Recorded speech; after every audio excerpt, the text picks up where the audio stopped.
Imagine करिए आपके पास 10 लाख रुपए आ गए। ये कोई सपना सच होने जैसा ही तो है।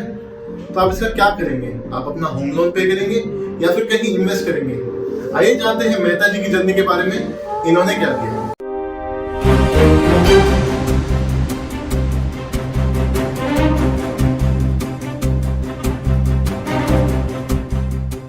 तो मिस्टर एंड मिसेस मेहता जिन्होंने अभी अभी 1 करोड़ का घर लिया, जिस पर उन्होंने 60 लाख का होम लोन लिया और ये 8% पे 44,000 की EMI भर रहे हैं हर महीने पिछले 10 सालों के लिए। मेहता जी को हुआ शेयर में जबरदस्त गेन, उनको 10 लाख रुपए का गेन हो गया। तो अब ये क्या करें? होम लोन पे कर दें या फिर कोई इन्वेस्टमेंट अपॉर्चुनिटी ढूंढें? तो आइए पहले देखते हैं कौन से फैक्टर्स इनके डिसीजन को अफेक्ट कर सकते हैं। तो पहला तो है ब्याज, इंटरेस्ट रेट। उन्होंने लिया था 8% होम लोन, आज की डेट में इंटरेस्ट रेट है 9%, which is typically on the higher side. Second factor, loan का टेन्योर। इन्होंने 30 साल का लोन लिया था, जिसमें से 10 साल ऑलरेडी गुजर चुके हैं, बचे हैं 20 साल।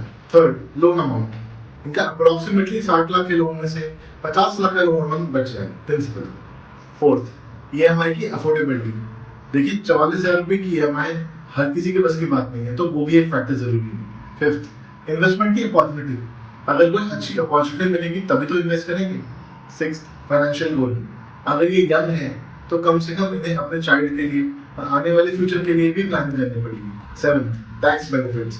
अगर ये 80C में प्रिंसिपल का और इंटरेस्ट अंडर सेक्शन 24 का बेनिफिट लेते हैं तो इसके बारे में भी इन्हें सोचना पड़ेगा। तो आइए बात करते हैं दोनों डिसीजंस के कंपैरिजन के बारे में। तो मेहता जी के पास पहला ऑप्शन है इन्वेस्टमेंट। देखिए अगर वो म्यूचुअल फंड्स या मार्केट में इन्वेस्ट भी करते हैं तो बहुत सारे यूट्यूब एक्सपर्ट्स और फाइनेंशियल एनालिस्ट बताते हैं कि आपको 12% का एवरेज रिटर्न तो मिल ही जाता है over the period of 20 years.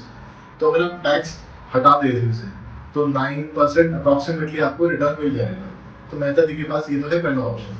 दूसरा ऑप्शन है होम लोन को प्री पेमेंट करने का। तो अगर वो 10 लाख रुपए प्री पेमेंट कर दे पूरा, तो देखिए आउटस्टैंडिंग बैलेंस भी कम हो जाएगा, इंटरेस्ट भी कम हो जाएगा और थोड़ा पीस ऑफ माइंड भी।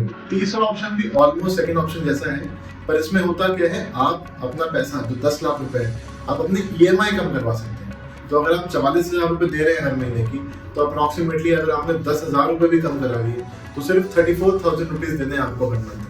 तो इससे लोन का पीरियड तो कम नहीं होता, लेकिन हाँ EMI का बर्डन जरूर कम हो जाता। तो मेहता जी के प्राइमरी गोल थे चाइल्ड की एजुकेशन, रिटायरमेंट की प्लानिंग और एक अपना घर।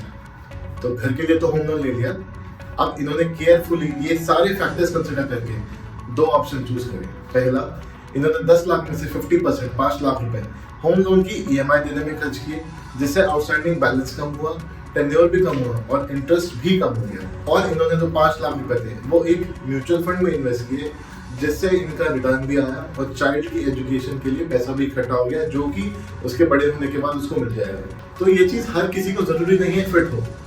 आप केयरफुली एनालाइज करें, फाइनेंशियल एनालिस्ट या कोई भी टैक्स या इन्वेस्टमेंट एक्सपर्ट से अपनी राय लें। तो केयरफुली एनालाइज करें और किसी एक्सपर्ट से जानने के बाद ही ऐसी स्ट्रेटजीज को अप्लाई करें।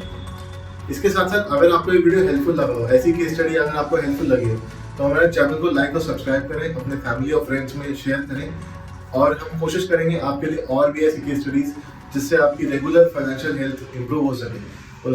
Thank you.